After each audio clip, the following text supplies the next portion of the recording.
सैलाब तो मिल जाते हैं, गौहर नहीं मिलता, हर आंख में अश्के गमे सरवर नहीं मिलता।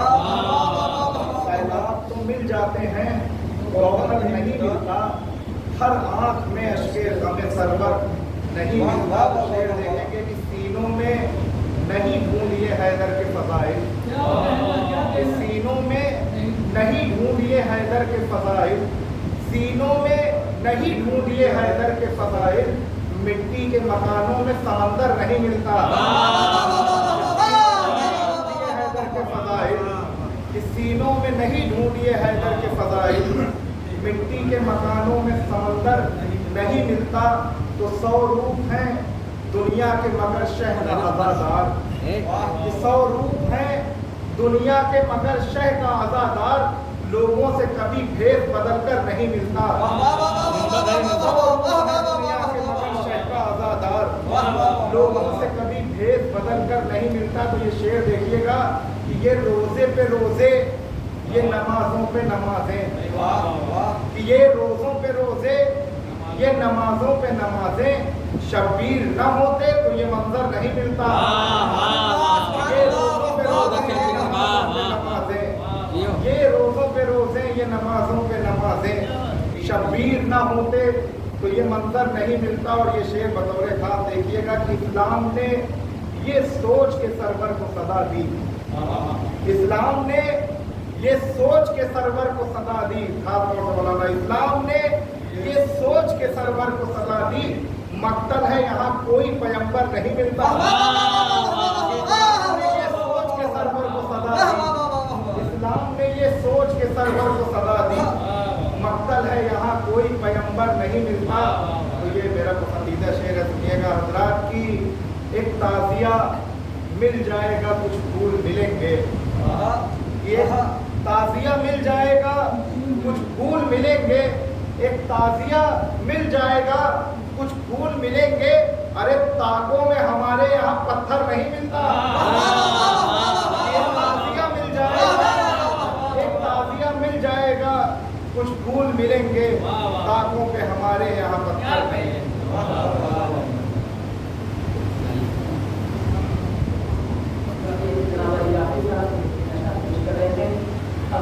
प्रोग्राम से गुजारिश करता हूँ मौलाना साहब से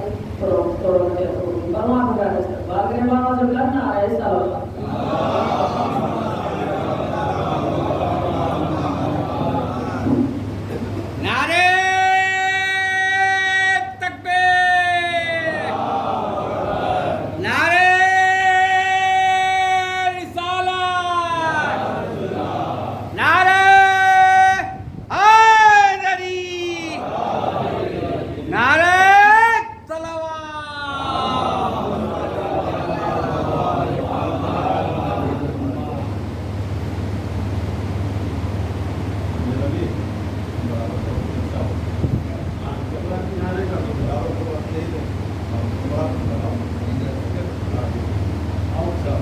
पीछे कह दिया था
बिस्मिल्लाहिर्रहमानिर्रहीम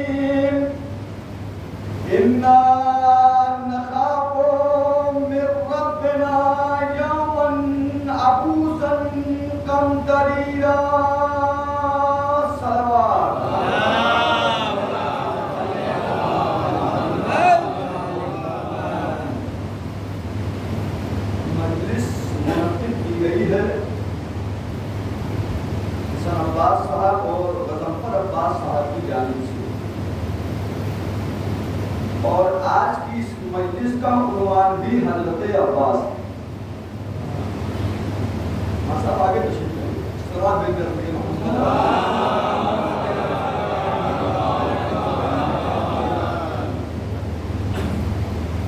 मैंने कुरान मजीद के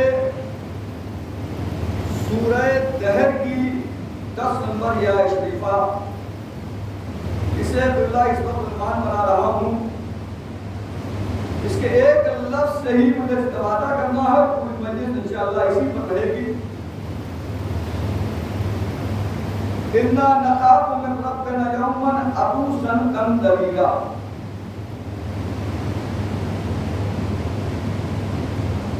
रवायत यह है कि सरकार वफा की जिस वक्त विलादत हुई है उस वक्त नातिक़े कुरान ने कुरान खोला और कुरान खोलने के बाद जो सूरा आया है वो सूरह दहर, और सूरह दहर की ये 10 नंबर आयत शरीफा अली की निगाहों के सामने आई। लफ्ज़ सामने आया अली के सामने अबूस, अली ने नाम रखा अब्बास, कुन्नियत रखी अबुल फज़ल।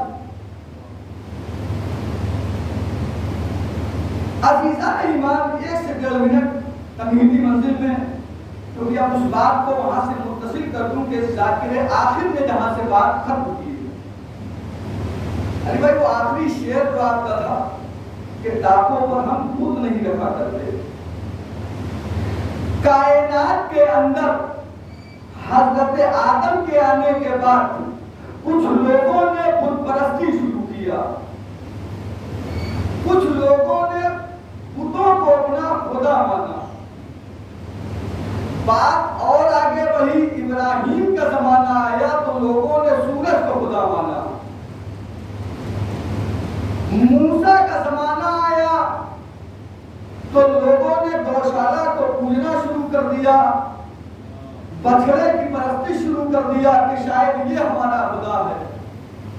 और ईसा के जमाने आते आते नौबत इस बात की आ गई कि लोग इंसानों को खुदा मानने लगे। सन ऑफ द गॉड, इब्नुल्लाह, ईसा को कहा जाने लगा। लेकिन कायनात में जब हमारा अली आया, तवज्जो कीजिएगा, मैं बात अली की कर रहा हूं और अली के सामने कर रहा हूं। कायनात में जब हमारा अली आया तो अली ने इस चारों अकीदे की नफी किया। अली ने बुतों को तोड़ के बताया कि बुत खुदा नहीं होते हैं। इससे पहले लोग कंकर को शंकर मानते थे।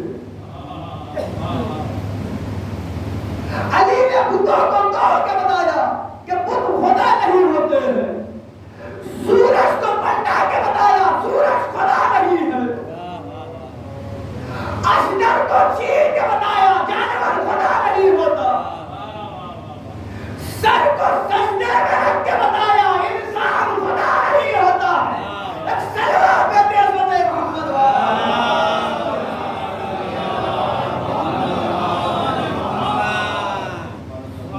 सबको सजदे में रख के अली ने बताया इंसान खुदा नहीं होता है। मेरे जुमले पे गौर कीजिएगा तो कहने जा रहा हूं, जो तलब कर ले उसे खुदा नहीं कहते हैं। मुत्तसिल हो गया मैं अपने मौजूद से। जो तलब कर ले वो खुदा नहीं होता है। कायनात में कभी खुदा से कुछ न मांगने वाला, कायनात में कभी खुदा से तलब न करने वाला मानता वो है जनाब अली जिसके पास कुछ न हो।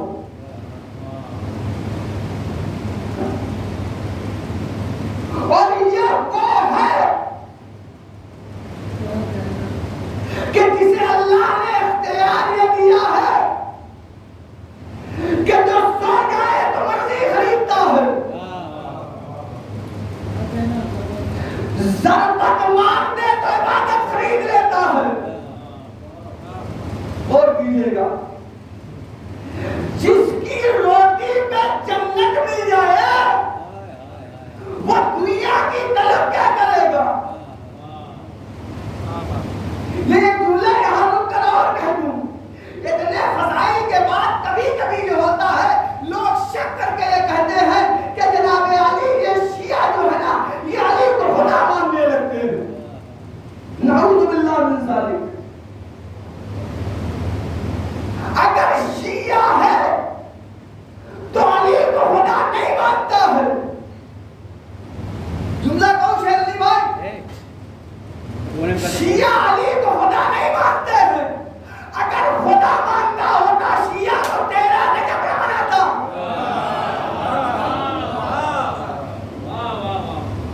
इसलिए कि अल्लाह की बर्थडे नहीं मनाई जाती है। हम अली की यौम विलादत मनाते हैं और तन्हा शिया अली की यौम विलादत नहीं मनाता है। 21 रमजान भी मनाता है, यौम शहादत भी मनाता है। अल्लाह मियां का ताबूत नहीं उठता है। अब आप बेदार हो गए हैं तो जुमला ले लीजिए, अल्लाह का ताबूत नहीं उठता है और अली के ताबूत में तौहीद छिपी है। सलवात पर मोहम्मद वाला। नारे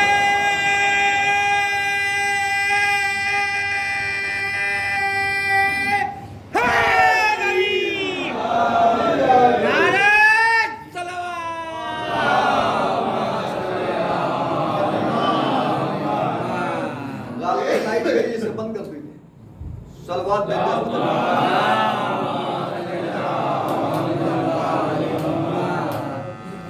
दुनिया में कभी तलब न करने वाला, दुनिया में कभी मांग न करने वाला, उसने मांगा तो क्या मांगा? तलब किया तो क्या तलब किया? अब वो क्या मांगेगा? जिसका नाम का वसीला लेके आदम मांगता, जिसके नाम का वसीला लेके नूह मांगता है। नमूद इलाही का ऐसा जौहर है अली, जो खुदा से लेता है, बंदों को देता है। उसने कायनात में अपनी जिंदगी के अंदर एक मर्तबा तलब किया, पालने वाले मुझे दे दे एक बेटा कैसा मिस्ली, मेरे जैसा। इस मिस्ली को मैं कैसे समझाऊं? बहुत बड़ा राज छिपा है इस मिस्ली में। एक मिस्ली और याद कराऊं, मिस्ली ला युबाया मिस्ला, मुझ जैसा तुझ जैसे की बैयत नहीं कर सकता। हुसैन अली जैसा लेके गए हैं, ले जाके बता रहे हैं, न मुझ जैसा तेरी बैयत करेगा, न मेरा बाबा तेरी बैयत करेगा। मुझ जैसा कैसा? अली ने कैसा मांगा बताऊं? किबला इमाम हुसैन की भी एक दुआ है, मेरे अल्लाह मुझे एक बेटा दे दे जो खल्क में और खुल्क में मोहम्मद जैसा हो। खल्क में और खुल्क में मोहम्मद जैसा हो। अली क्या तलब कर रहे हैं? मेरे मालिक मुझे एक बेटा दे मिस्ली जो मेरे जैसा है। कैसा बेटा अली को चाहिए? जैसा अली आलिम है वैसा बेटा आलिम चाहिए, जैसा अली सजा है वैसा बेटा सजा चाहिए। लाइट जाने का एक फायदा उठा लो। देखिए, जब अंधेरा हो तो रोशनी करना आसान है, लेकिन रोशनी में रोशनी करना मुश्किल है। मैं कुछ अर्ज कर रहा हूं, अंधेरे में रोशनी करना आसान है, लेकिन रोशनी में रोशनी करना मुश्किल है। कायनात का अव्वल नूर जिस घर में आया था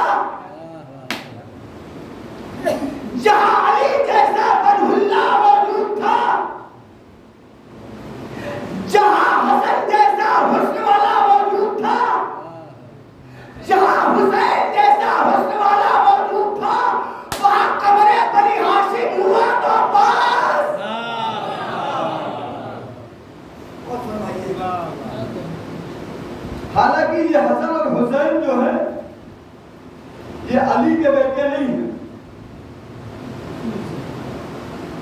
रसूलुल्लाह के बेटे हैं।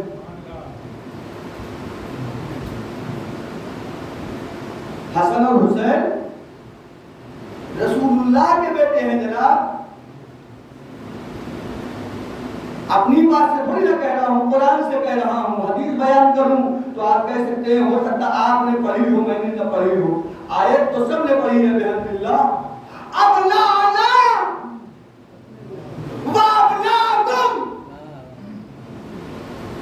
अरबी के माना बैठे अपनी बात की तारीफ इनसे भी करा सकते हैं। अरबी के हर लुगत में अपना आना के माने नवासे के नहीं होते हैं, बेटे के होते हैं। हसन और हुसैन मोहम्मद के बेटे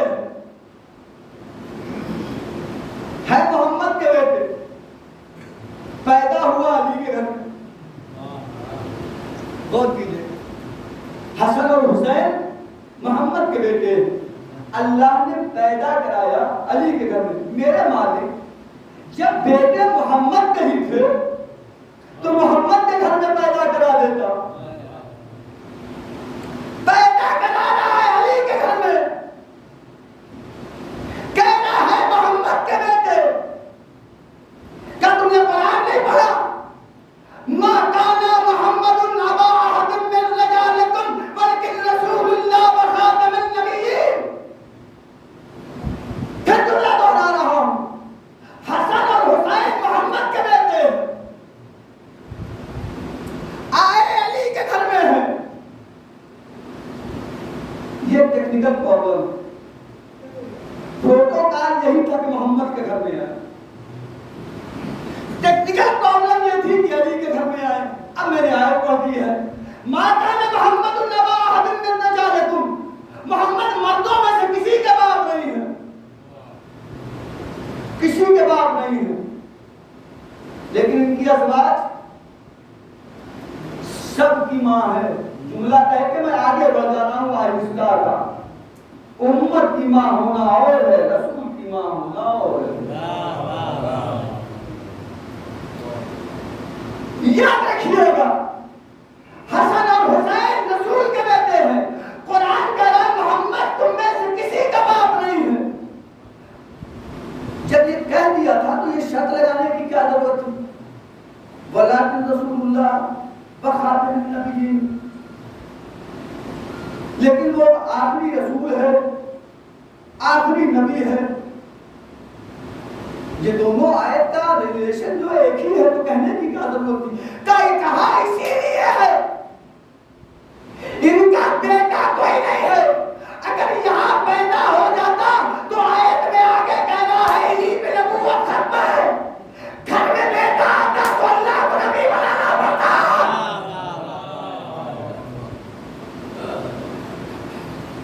अगर इस घर में आता मोहम्मद के तो अल्लाह को नबी बनाना पड़ता। अब्बास अली का बेटा है, ज़हरा ने अपना बेटा कहा है। आया उम्मुल बनीन के घर में है, जुमला कहने की इजाजत है। अगर फातिमा के घर में आ जाता तो इमाम बनाना पड़ता। सलवात देते खुदे मोहम्मद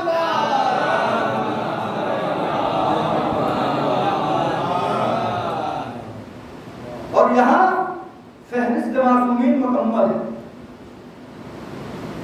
तो हसन और हुसैन मोहम्मद के बेटे हैं, अब्बास अली का बेटा, जिसे फातिमा ने अपना बेटा कहा। लफ्ज़ क्या कहा है अली ने अकील से?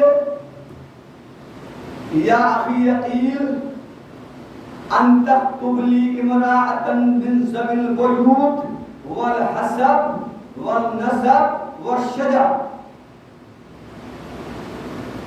अकील मुझे ऐसा खानदान चाहिए कि जिसमें एक ऐसी औरत आए कि उससे जो बेटा पैदा हो वो शजा हो। हाथों को जोड़कर मौला कायनात से कहूं, या अली इमाम तो आप हैं, कह अकील से क्यों रहे? जब इमाम आप हैं तो अकील से कहने की क्या जरूरत है? ताकीद से कह इसलिए रहा हूं कि करबला किसी हादसे का नाम नहीं है, करबला अहले बैत के मंसूबे का नाम है। अकील से कह करके मैंने मुस्लिम की तैयारी कराई है। मुझे मालूम है गाड़ी में रिलीज हो रही है, लेकिन अभी हल्की कर देता हूँ जरा सा। आकाश का ये मंजर है कि हल्का हो जाएगा। नसीम भाई आगे तशरीफ ले आइए। सल्लल्लाहु अलैहि वसल्लम मोहम्मद वाह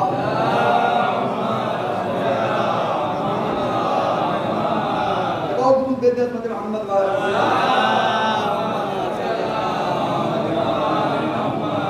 क्या कहा पीर से?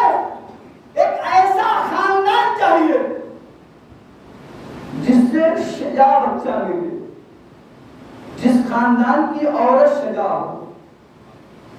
काश के जुमला पहुंच जाता। अली ने खानदान वाली औरत मांगी है, मैदान वाली नहीं मांगी।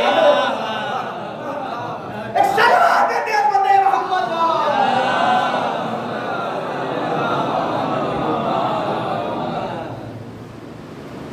तजर्बे से भी हाथ में होती है। कभी कभी जुमले फेंक कभी मजलिस चलाना चाहिए, जैसे आजकल आप चाह रहे हैं।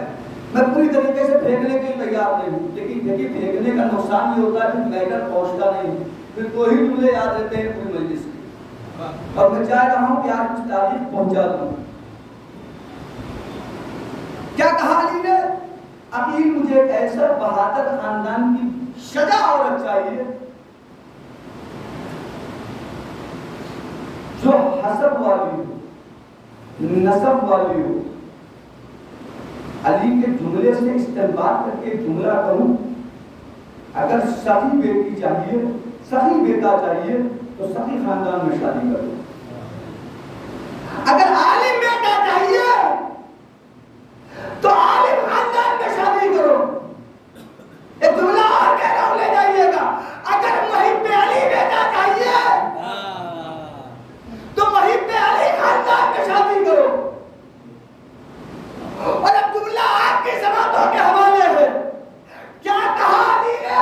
बहादुर खानदान की बेटी चाहिए, बहादुर खानदान की औरत चाहिए जो सजा हो। अब जो अली बुज़दिल खानदान से बेटी लाता रहो, वो बुज़दिल को बेटी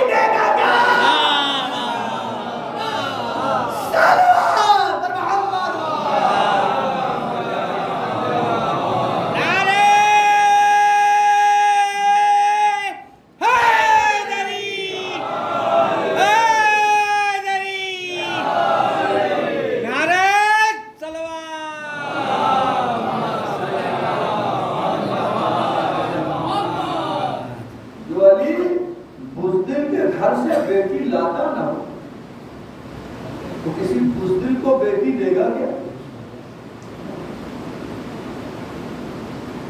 तो किस खानदान से आए और किस मां के बेटे हैं अब्बास? उम्मुल बनीन का बेटा है अब्बास ना। और फातिमा ने क्या कहा? कफाना लिशफाअते यदानिल मक्तूअतानिल लिवलदी अल-अब्बास। कल रोज़े क़यामत शफाअत की मंजिल में मैं अपने लाल अब्बास के दोनों बाजू। जरा से मेरे साथ आइएगा तो भी कैफ आ जाएगा आपको। लफ्ज क्या आया है? शहजादी ने क्या कहा? ले वलदी अल-अब्बास।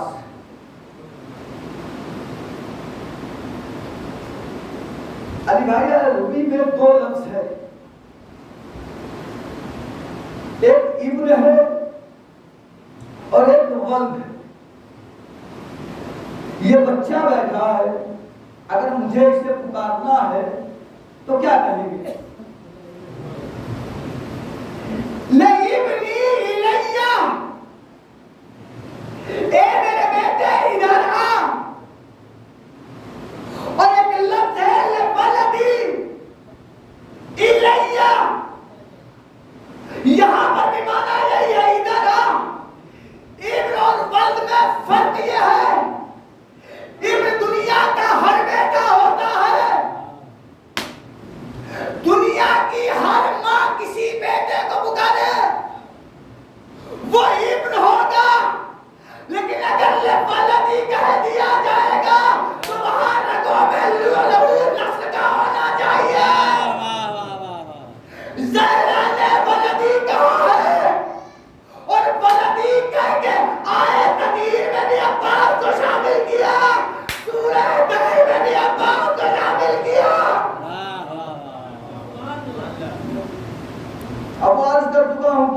यहाँ पैदा हो उधर मत जाइए। बोला दिया अब्बास, अब्बास मेरा बेटा है। अब जो अब तक खामोश रहे इंशाल्लाह अब बोलेगा। अच्छा 3-4 चेहरे वो देख रहा हूँ जो बात कहने जा रहा हूँ उन्होंने सुना है कहीं 2-2.5 महीने पहले, ये ना कहिएगा रिपीट कर दिया। अजीब बात ये है नसीम भाई, खान 2 महीने 8 दिन वही मैटर पढ़े, नो इशू। शायर वही मैटर पढ़े, नो इशू। नवाब खान जिंदगी भर वही सुनाए और मौलवी साहब अगर वही रिपीट कर दें सलवात पर मोहम्मद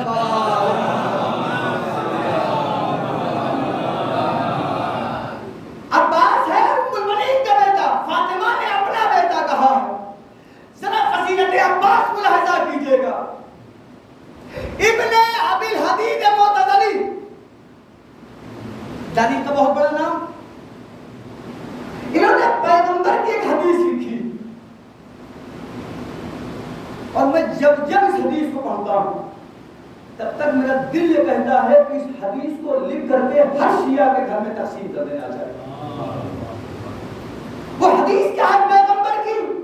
तब पैगंबर ने फरमाया कि अल्लाह अगर पूरी कायनात के हर इंसान को मोहब्बत अबू तालिब में खल करता, नस्ल अबू तालिब में खल करता, तो दुनिया में कोई मुश्किल पैदा न होता। ऐसे नहीं, ऐसे नहीं।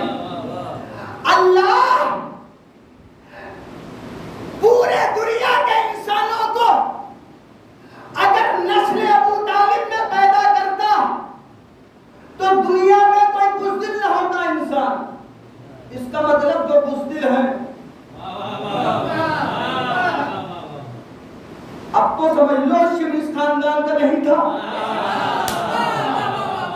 सल्लल्लाहु अलैहि मोहम्मद।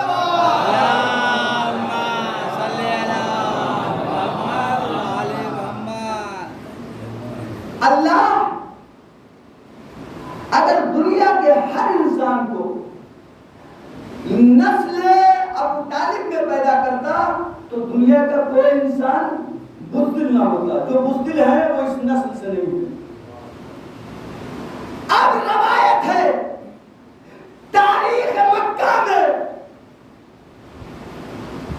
अबू तालिब के खानदान के अगर 4 बहादुर मौजूद हो और सामने लाखों का लश्कर हो तो इनके जिस्म पे जहर न आए, उनके जिस्मों पे सर न बचे। नस्ल अबू तालिब का 4 हदीस नकल करके आ रहा हूं कि अगर अल्लाह नस्ल अबू तालिब में सबको पैदा कर देता, तारीख मक्का में अगर नस्ल अबू तालिब के 4 मौजूद हो और सामने लाखों का लश्कर हो तो उन लाखों के लश्कर के जिस्म पे सर न रहे और इन 4 के जिस्म पे जहर न आए, निशान न आए। इमामों की बात नहीं कर रहा हूं, इमाम को हटा दीजिए, बचा कौन? का पहला नाम मुस्लिम, दूसरा नाम जाफर,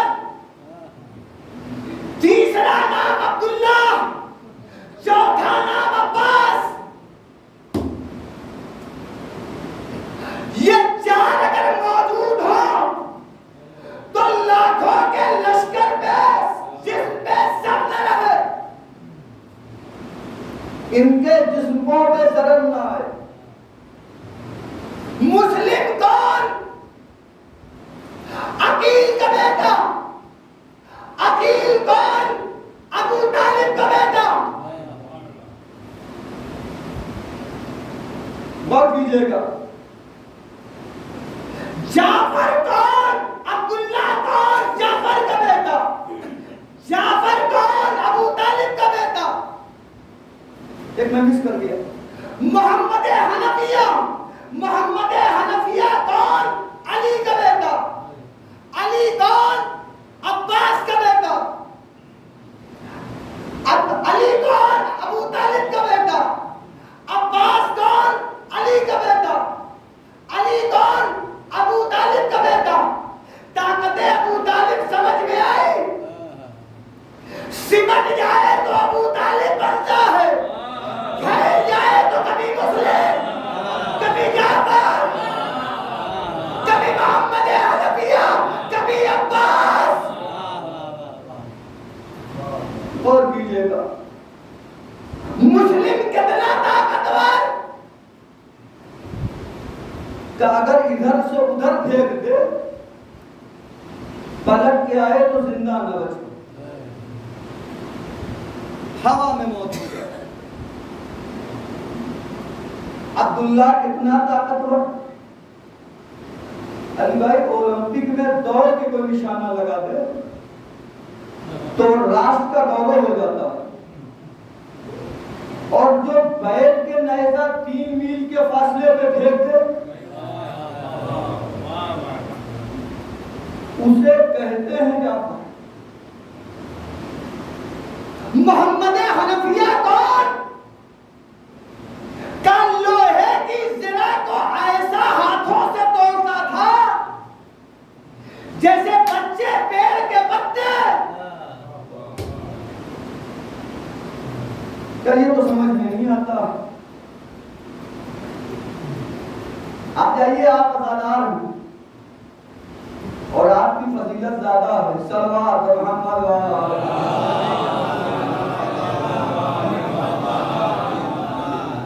देखो तो तुम देते हो मोहम्मद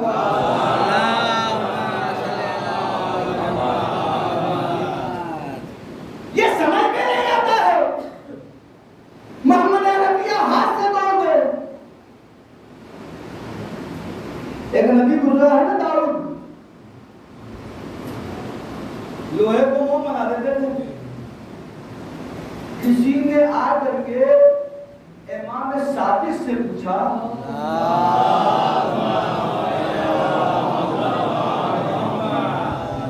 मौला ये दाऊद लोहे को मुंह कैसे बनाते थे?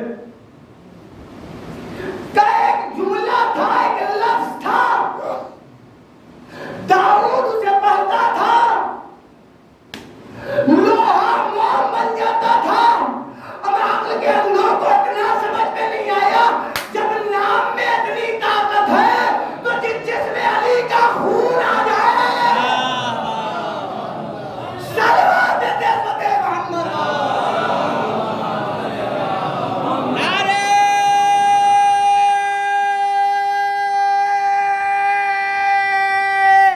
हैदरी, नारे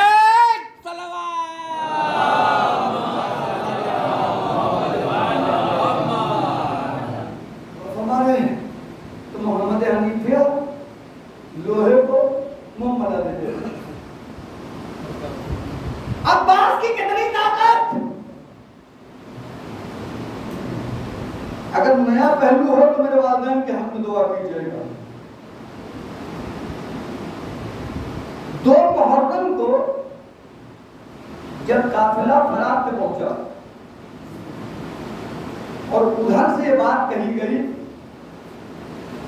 कि खेमे हटा लीजिए,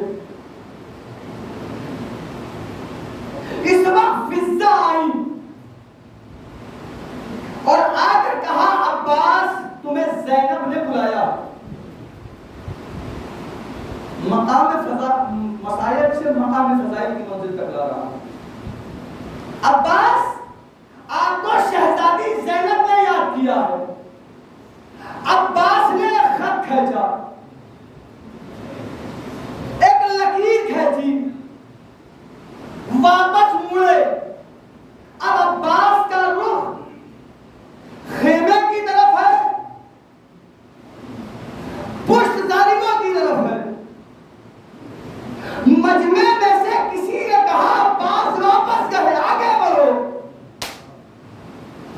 पलट के एक आवाज आई, ये अली का बेटा है,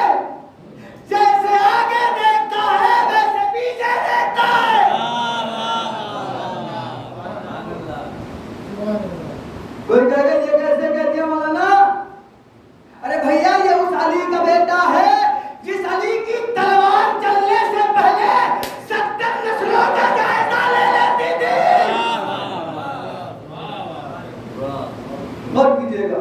अब्बास ने एक लकीर खींची, अब्बास चले।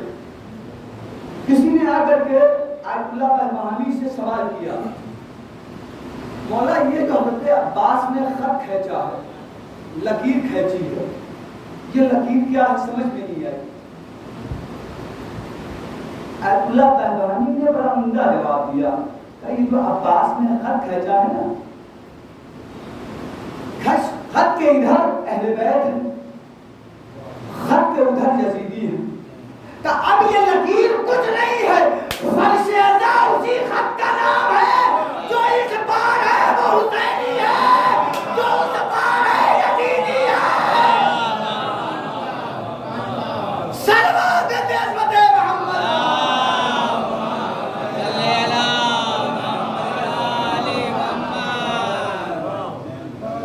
बात अब सुनने वाली है। अब्बास ने जो खत खींचा, खींच के फौरन चले गए। जाते हुए सरकार वफा ने एक जुमला कहा, वो जो जुमला है वो आपको सबको याद है। अगर वही बात बोल रहा हूं तो खिताबत किस बात? क्या कहा अब्बास ने? तुम में से अगर किसी ने इस खत को पार किया तो जिंदा वापस लौट के नहीं जाएगा। यही कहा है ना? फिर जुमला दोहरा रहा हूं, तुम में से जिसने इस खत को पार किया वो जिंदा वापस पलट कर नहीं जाएगा। अब्बास तो चले गए, कोई एक आया नहीं। अच्छा अगर आ जाता अली भाई तो जिंदा जाता, मर के जाता ना। कैसे मर जाता? मरने के लिए शर्त यह है कि मलकुल मौत आ जाए।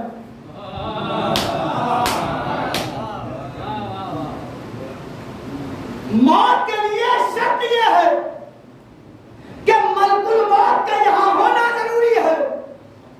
अब्बास ने जुमला कहा, तुम में से किसी में ताकत हो खत को पार करो। जो खत को पार करेगा वो जिंदा पलट के नहीं जाएगा। अब्बास चले गए, खत अब्बास देखता रहा। नहीं नहीं नहीं, दूसरा जुमला, अब्बास पलट गए, खत अब्बास देखता रहा। दूसरा जुमला कह रहा हूं, खत अब्बास के पास खड़ा मलकुल मौत देख रहा था। कोई आगे बढ़े, कोई आगे बढ़े, कोई आगे बढ़े, मैं रूह कब करूं। फिर दोहराना जुमला, खते अब्बास के पास खड़ा मलकुल मौत इस बात का इंतजार कर रहा था, कोई आगे बढ़े मैं रूह कब करूं, कोई आगे बढ़े मैं रूह कब करूं। तारीख में दो ही मंजर देखे, जहां मलकुल मौत रुका रहा, या तने सैराती या खते अब्बास।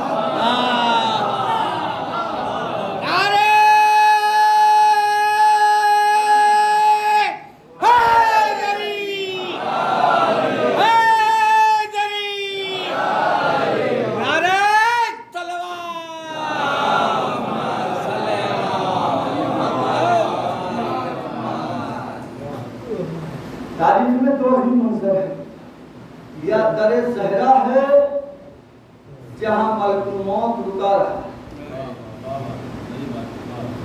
या खते अब्बास है जहां मलकुल मौत खड़ा इंतजार कर रहा है। कोई आगे बढ़े रूह कब कर दूं।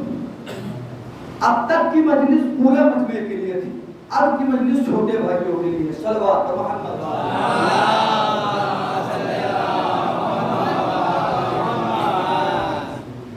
जहमत ना हो, बीच में बहुत खला है, पीछे आने वालों को जहमत हो रही है, आप लोग आगे कर सकते हैं। सलवात भेज दिया मुझे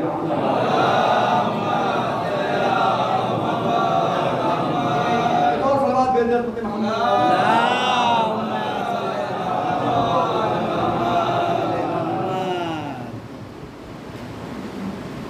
खते अब्बास के पास खड़ा मलकुल मौत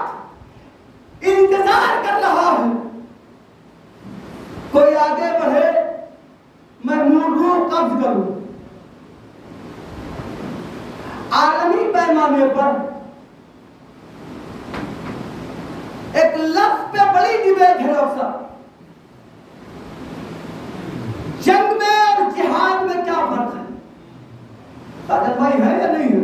सुनिएगा, जंग में और जिहाद में क्या फर्क है? अब ये भगोड़े क्या बताएंगे जंग और जिहाद में क्या फर्क है? इन्हें क्या मालूम कि जंग और जिहाद में क्या फर्क है? जंग और जिहाद का फर्क देखना है तो आओ काजी से पूछो, अब्बास बताएंगे जंग में क्या फर्क है, जिहाद में क्या फर्क है।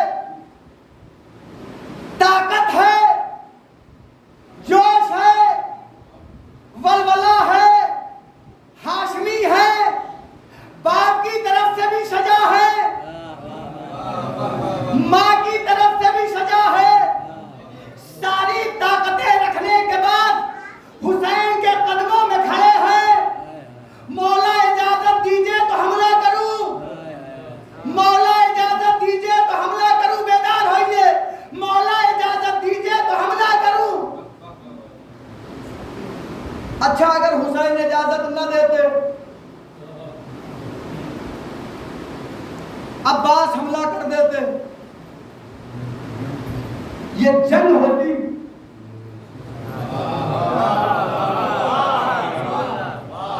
जिहाद नहीं होता। हुसैन से इजाजत लेके आए, अब अगर कत्ल करेंगे तो ये जिहाद है। तो अब जितने मोहम्मदुर रसूलुल्लाह कह करके कत्ल गारत कर रहे हैं, ये जिहाद नहीं कर रहे, जंग कर रहे हैं।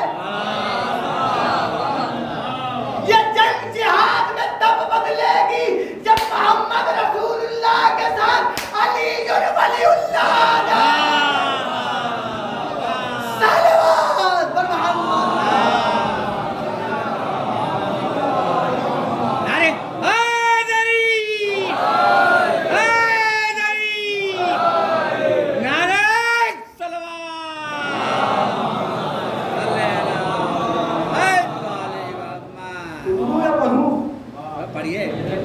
सलवात पर मोहम्मद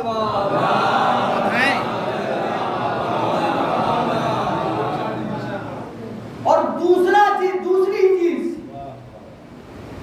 इसे भी नोट कीजिएगा, जंग और जिहाद के फर्क में। जंग करने जो जाता है वो झंडा लेके जाता है, जंग करने जो जाता है वो झंडा लेके जाता है, जिहाद करने जो जाता है वो अलम लेके जाता है।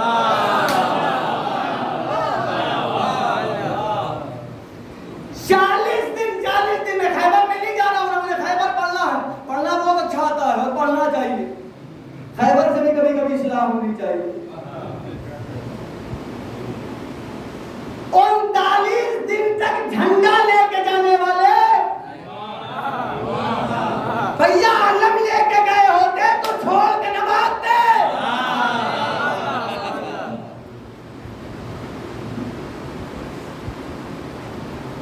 जंग में झंडा लेके जाते हैं, जिहाद में अलम लेके जाते हैं।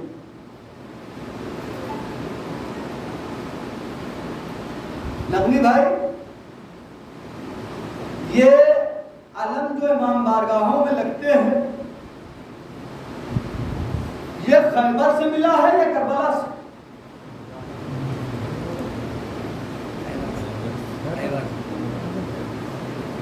खैबर वाला अलम नहीं है, खैबर वाले अलम में पंजा ही नहीं था।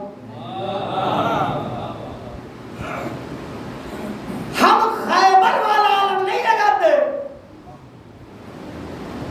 करबला वाला अलम लगाते हैं। सवाल कीजिए ना मुझसे आप, मौलाना इतनी बड़ी जसारत कैसे आपने किया? जिम्मेदारी से कह रहा हूं, खैबर का अलम नहीं लगाते, करबला वाला लगाते हैं।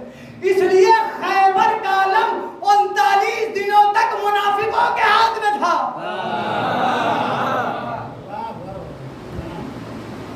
खैबर का अलम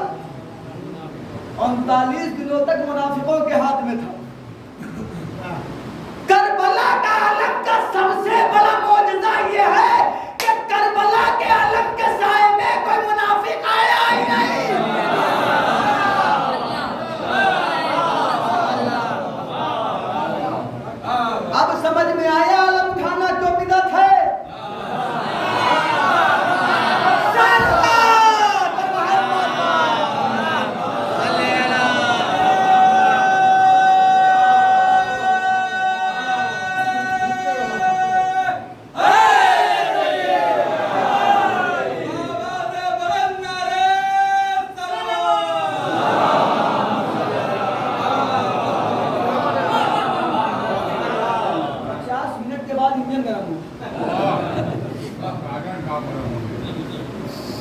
भैया देखिए, इस सीजन की तो आखिरी है, अगले साल जिंदा रहे। अच्छा ये भी अजीब बात, मैंने एक दिन पोस्ट किया था जम्मू फेसबुक पे, वो लोग ज्यादा गुड्डू भाई से सलाम पढ़वाते हैं, रहे जो अगले बरस हम है और ये गम है, जो चल बसे तो ये अपना सलाम आखिर है, जो सबसे ज्यादा बाहर रहते हैं, जिन्होंने 2 महीना 8 दिन में हुसैन को सलाम आखिर कह रखा है। तो जो हुसैन से झूठ कहते हैं, हुसैन मुनाफिकों को खूब पहचानते हैं। और कीजिएगा, इसीलिए शबे आशूर चिराग गुल करा दिया था कि अगर कोई उजाले में छिपा हो तो अंधेरे में चला जाए। हालांकि गया कोई नहीं हुसैन के पास, मेरा मौजू नहीं है, मैं इधर जाना जा रहा हूं, अभी इधर डिस्टर्ब हो जाऊंगा। तो ये आलम जो है, ये हम खैबर वाला नहीं लगाते हैं, करबला का आलम लगाते हैं। भैया हम बड़ी आइडियोलॉजी पेश करते हैं। कभी सुना आपने किसी खतीब से, किसी जाकिर से, किसी अजादार से कि खैबर की तरह हो जाओ, खंदक वालों की तरह हो जाओ?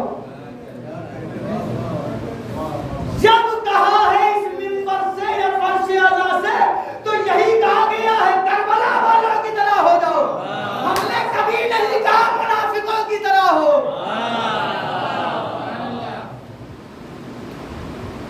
तो ये अलम जो है, जो लगता है मिंबरों पे हमारे यहाँ जलूसों में जो अलम दिखाई पड़ता है, ये करबला का अलम है।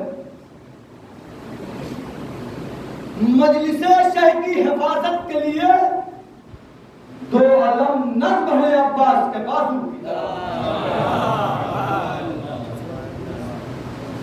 मजलिसे शह की हिफाजत के लिए 2 अलम नस्ब है अब्बास के बाजू की तरह। तो अब अहमद साहब को परेशान है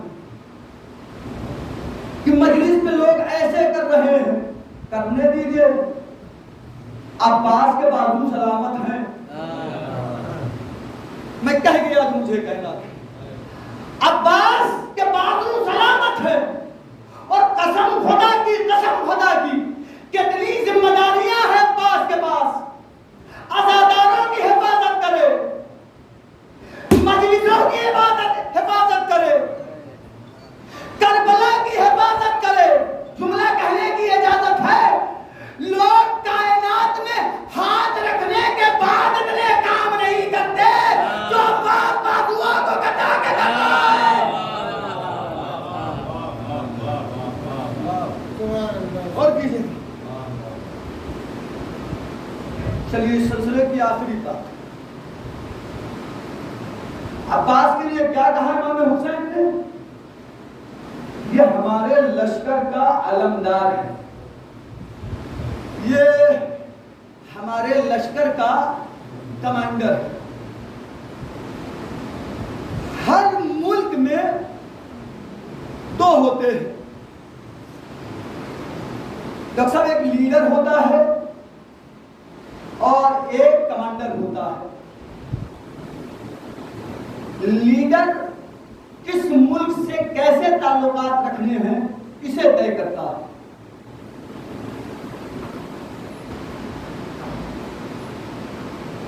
लीडर घर के अंदर के मामला तय करता है, लेकिन मसला अगर जंग का आ जाए तो अब लीडर तय नहीं करेगा, अब वजीर आजम लिख के आर्मी को दे देगा। शायद ये छोटे भाई और नौजवान भाइयों के लिए नया रुख हो, वजीर आजम लिख के आर्मी के चीफ को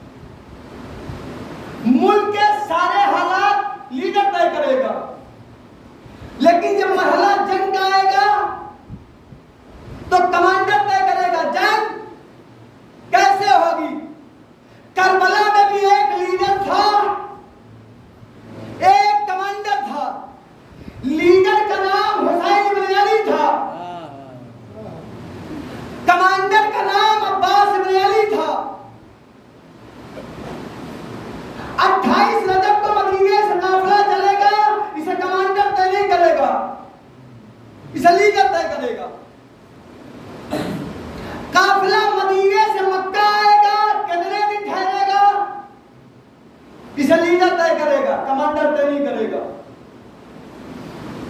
मक्के से काफिला 8 जिलहिज को करबला के लिए जाएगा, इसे कमांडर नहीं तय करेगा, लीडर तय करेगा।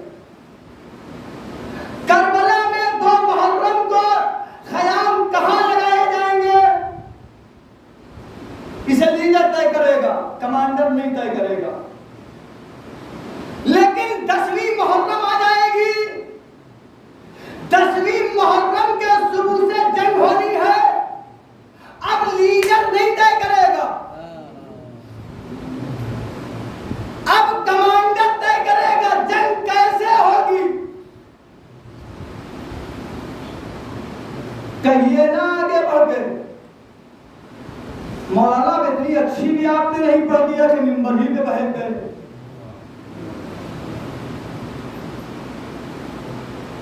तय तो लीडर नहीं किया, कमांडर ने कहा किया, आप भूल गए।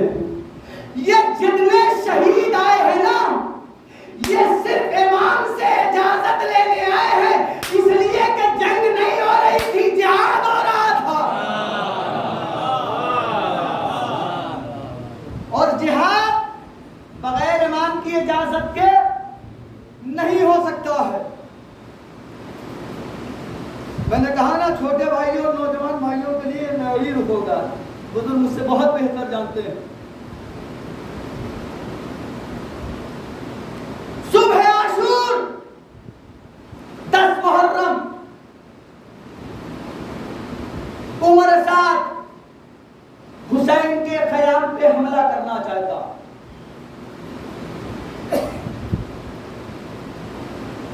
तीन तरह की फौजें आज भी हैं और 3 तरह की फौजें हर जमाने में रही। एक हवाई फौज है, एक समंदर वाली जिसे बहरी कहते हैं, और एक पैदल फौज है। जो हवाई के सिपाही हैं वो समंदर में नहीं चल सकते, जो समंदर के सिपाही हैं वो पैदल नहीं चल सकते। क्यों? इसलिए कि उन्हें ट्रेनिंग ही वैसी दी गई।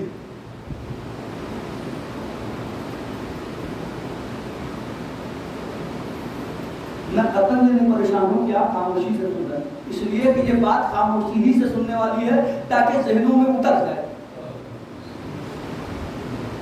3 तरह की फौजें करबला में भी मौजूद थी। यजीद की फौज में मैंने कल भी अर्ज किया था 30,000 से लेकर के 9 लाख तक के सिपाही। इसमें कुछ वो फौजी हैं जो हवा में जंग करते हैं, पैदल नहीं कर पाते, और कुछ वो है जो पैदल कर लेते हैं, तैर के यानी यूं चल के नहीं कर सकते। ये जो हवा में जंग करने वाले सिपाही हैं, हवाई जिसे आप कहते हैं, वो उस जमाने के तीरंदाज कहलाते थे। ये जो समंदर वाले हैं बहरी, ये उस जमाने के नेज़ा बरदार कहलाते थे। और ये जो पैदल चलने वाले हैं, ये उस जमाने में तलवार चलाने वाले कहे जाते थे। अब समझ में आना मैं कितना जग की तैयारी किया है। ये 1 दिन का कोटा नहीं, 2 दिन का ये कोटा है, जो 1.25 घंटे 1.5 घंटे में जा रहा है। शहजादी इसे कबूल करे। सुबह आशूर उमर साथ चाहता है कि हुसैन के खयाम की जानिब तीर रवाना किया जाए। 30,000 है रवायत के हिसाब से, हमीद इब्न मुस्लिम में जो लिखा है रवायत कि 30,000 पहली खेप है तीरंदाजों की। अब आप समझ सकते हैं शबी भाई, अगर 30,000 सिपाही हैं और सबके पास मान लीजिए एक ही एक तीर, तो 30,000 है ना। इधर आलम क्या है, 72 है, और 72 में भी कोई ट्रेनिंग शुदा नहीं है। ये जितने आए हैं हुसैन की मोहब्बत में आए हैं, इमाम की नुसरत में आए हैं। मैंने कहा ना, करबला का कमांडर इन चीफ है अब्बास। अब समझिए, अली ने जो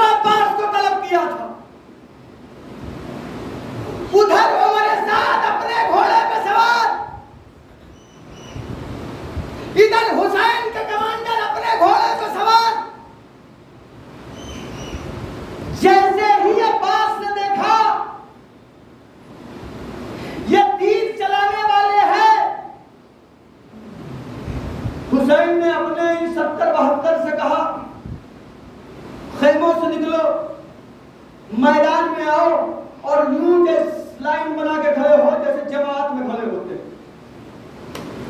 खाली जंग ही अब्बास नहीं करा रहे हैं, जंग के मैदान में ट्रेनिंग भी दे रहे हैं। कैसे क्या जैसे जमात में सब बनती है, ऐसे सब बना के खड़े हो, अपनी अपनी तलवारें अपने अपने हाथ में ले लो, और जब मैं इशारा करूं तो अपनी तलवार को यूं गोल गोल चलाना। उमर साद ने अपने लश्कर से कहा, हुसैन के खयाम की तरफ तीर रवाना करो।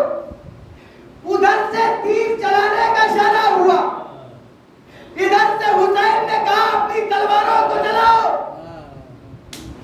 तलवारें चलती जा रही थी, तीर गिरते जा रहे थे, तलवारें चलती जा रही थी, तीर गिरते जा रहे थे। जब सारे तीर खत्म हो गए, अब्बास ने कहा हमला कर दो। अब इन्हें हमला कर दो, इसलिए ये तीर चलाना जानते हैं, तलवार चलाना नहीं जानते हैं। हमीद ने कहा 30,000 आए थे, 5,000 वापस गए। कितने मार डाले? 20,000। अब वो जो उधर से आया है ना पैगाम, सिंगल सिंगल, ये हुसैन की इंतजा नहीं है। जब ये देख लिया कि एक एक रिपोर्ट जा रही है नसीब तक, ये पूरी जंग जो है 20,000 तो पहले मार दी, कब ऐसे जंग नहीं होगी। अब आया शिव, अब एक एक आएगा हुसैन, एक एक जंग करेगा, एक एक से जंग शुरू हुई, जोर खत्म हो गई। जाइए जाकर करबला की तारीख पढ़िएगा, अगर 30,000 की फिगर मान लीजिए ना, तो 10 मिनट में हुसैन की पूरी जंग खत्म हो जानी चाहिए। और कब तक चली? असरे आशूर तक। जैसे ही जोहर तक 30-32 बचे रह गए, एक मतबा फिर उधर से पैगाम आया, हुसैन अब एक एक नहीं। अब कैसे? हमीद कहता है अब फिर उमर साद का लश्कर चला। कैसे चला?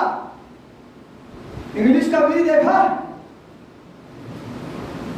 वी शेप में लश्कर। क्यों? कहा ये 30 और 32 बचे हैं, जब इस तरह से चलेंगे तो इन्हें घेर के मार डालेंगे। अब ये जो लश्कर जा रहा है, ये नेजा बरदारों का लश्कर है।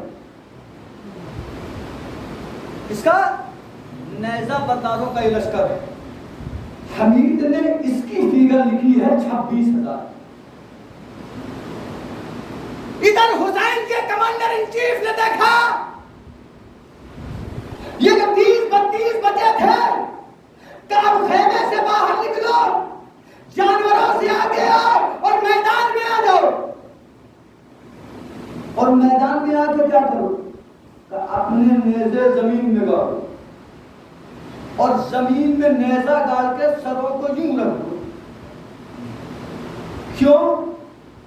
नेज़े की जो लड़ाई होती थी वो 3 मील के फासले से नहीं होती थी, 500 गज या 100 गज की दूरी से। हुसैन ने अपने, अब्बास ने अपने सिपाहियों को यूं कयाम कराया, उधर से उमर साद की फौज चली। अब अब्बास आगे नहीं बढ़ रहे, अब्बास के सिपाही आगे नहीं बढ़ रहे, डर गए ये सब, जंग नहीं करेंगे ये सब, अस्तगफिरुल्लाह हुसैन का साथ नहीं देंगे ये सब। अब्बास ने सबको खामोश कर रखा, कोई बोलेगा नहीं। रवायत ने लिखा जैसे ही 100 गज की दूरी पे शिब्र का लश्कर पहुंचा नेज़ा बरदारों का, एक मतबा अब्बास ने अपने वालों से कहा उठो इन पे हमला कर दो, इसलिए कि इन्हें नेज़ा चलाना आता है, तलवार चलाना नहीं आता है। हमीद कहता है एक दूसरे पे गिरा, दूसरा तीसरे पे गिरा, तीसरा चौथे पे गिरा, चौथा पांचवें पे गिरा, 16,000 खत्म हो गए। ये है अब्बास अब्बास की हिकमत अमली। ऐसे थोड़ी ना शायर ने कहा था, दो ही जवान मिलते हैं इस दो जहान में, अब्बास करबला में, अली नहरवान। हमारे खत्म हो गई बात। कैसे जंग किया अब्बास? ऐसे थोड़ी ना हुसैन ने फितरा कहा था। अब्बास की आवाज आने पर मैदान से, भैया जो आंखें कल तक जागा करती थी वो आंखें आज से, मुझे करबला नहीं जाना है आपको लेकर। एक फितरा आपको बताऊं, और इस रवायत को नक़ल भी किया है शहजादी उम्मे बनी। शहजादी फरमाती है कि अक्सर रातों को अली उठते थे, उठने के बाद अब्बास को लेते थे, एक हुजरे में आते थे, दरवाजा बंद कर देते थे। मैंने रोशनदान से इस मंजर को देखा, अली दरवाजा बंद करने के बाद कभी अब्बास के इस बाजू का बोसा लेते थे, कभी इस बाजू।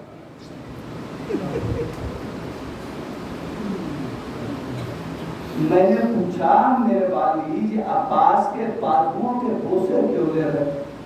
उम्मुल बनीन हुसैन की बेटी की सख्ताई करते हुए अब्बास के ये बाजू जुदा कर लिए जाए। आज तुम अल्लाह सहरा, खुदा आपकी आवाजों पे रहमत नाज़िल फरमाए, खुदा आपकी आंखों पे रहमत। अजीजों, बाद शहादत हुसैन गरीब जब ये काफिला शूट करके मदीने आ गया तो रवायत ने लिखा तो उम्मुल बनीन का मामूर और दस्तूर ये है कि उम्मुल बनीन बकी में आती थी, 4 बेटों की कब्र बनाती थी। कब्रों का निशान बनाने के बाद उस निशान कब्र को मिटा देती थी और मिटा के कहती थी, अब्बास मैं तुम्हें न रोऊंगी। 4 बेटों से उम्मुल जी कहती थी, मैं तुम्हें न रोऊंगी। क्यों? इसलिए कि तुम पे रोने वाली माँ मौजूद है। मैं हुसैन को रोऊंगी इसलिए कि हुसैन की माँ दुनिया में नहीं। आज हुकुम अल्लाह सहरा, मैंने 2 रिवायतें पहुंचा दी और तीसरी रिवायत पे मैं मसाइल खत्म कर दे रहा। रवायत ये कहती है कि वाक़यात करबला के बाद जब पहली ईद आई ना तो मदीने वाले चौथे इमाम के पास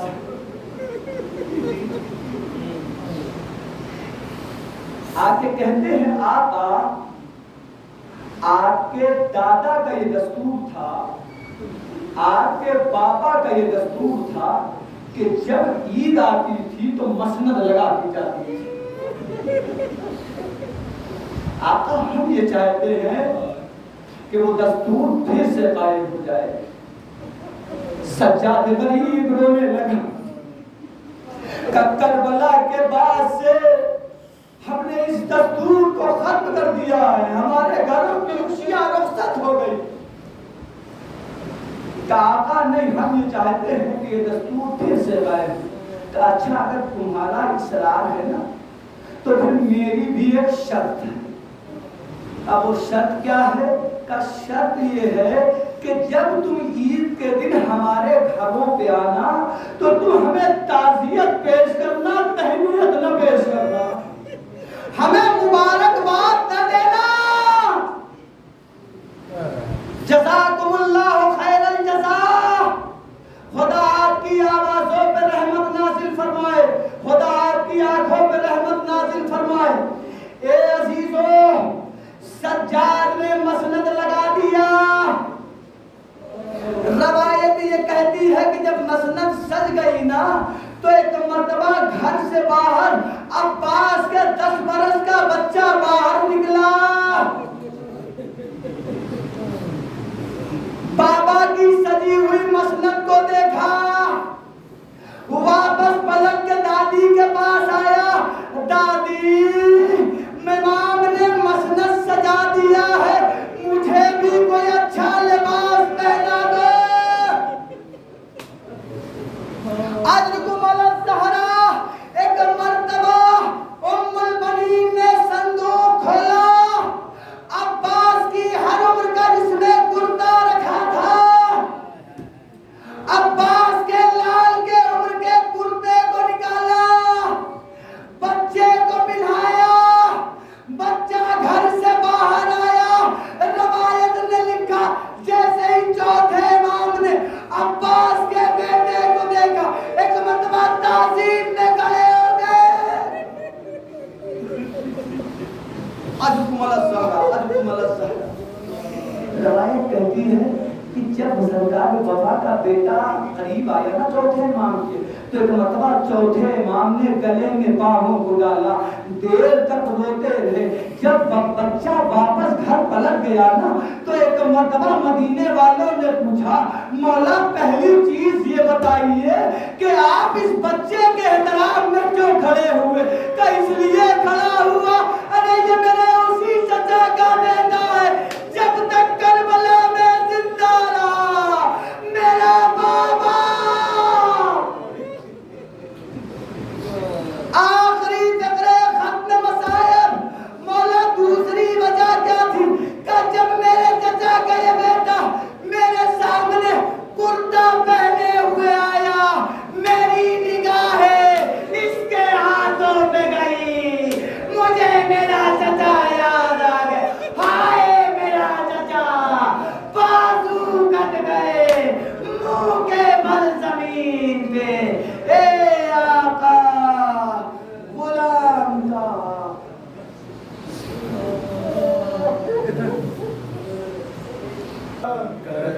करबला से लौट कर जब काफिला चला, करबला से लौट कर जब काफिला चला, करबला से लौट कर जब काफिला चला, रूहे सकीना रो पड़ी कुर्बा से दी सदा, करबला से लौट कर जब काफिला चला, करबला से लौट कर जब काफिला चला, जाओ ना मुझको छोड़ कर, रुक जाओ ऐ पुत्री, घर जाऊं ना मैं शाम के जिंदान में कहीं, तन्हाइयाँ रुलाया करेंगी मुझे सदा, करबला से लौट कर जब काफिला चला, करबला से लौट कर जब काफिला चला, जब लौट के परिंदे सभी घर को जाएंगे, हम देख कर उन्हें यहाँ आंसू बहाएंगे, मुझसा न बदनसीब हो कोई भी है खुदा, करबला से लौट कर जब काफिला चला, करबला से लौट कर जब काफिला चला, बाबा से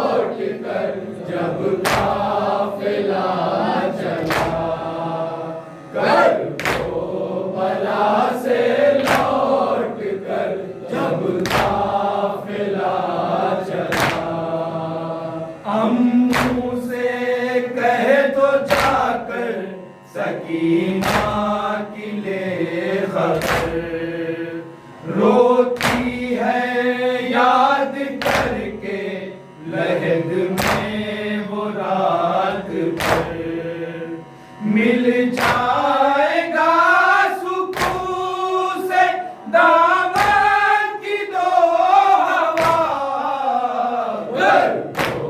बला से लौट कर जब काफिला चला,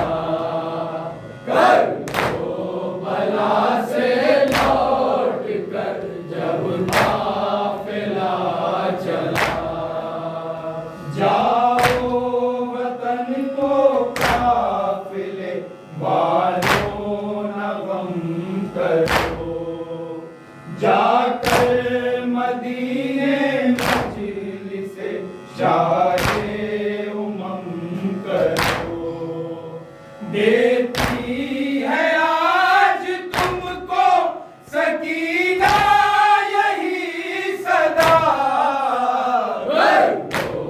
बला से लौट कर जब काफिला चला,